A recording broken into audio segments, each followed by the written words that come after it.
Enough, cried the assistant. I'm leaving. Carl didn't stop him as he walked toward the door. I'll see you soon, said Carl cheerfully. The assistant put his hand on the door handle, but as he went to turn it, he looked at his reflection in the shop window. He looked identical to Carl. What the?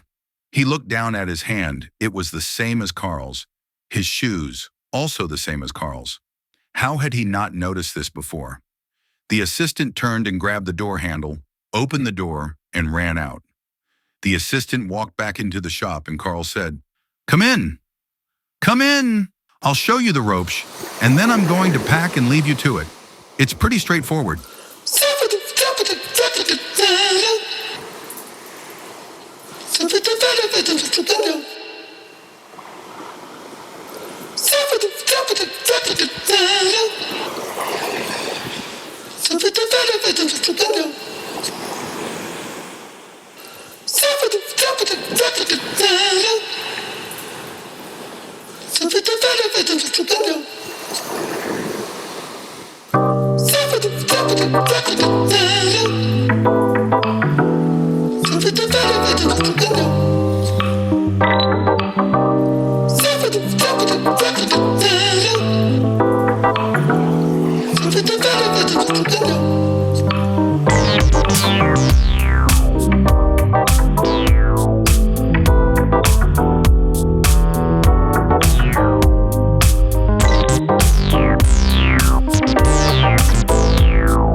Jigsaw.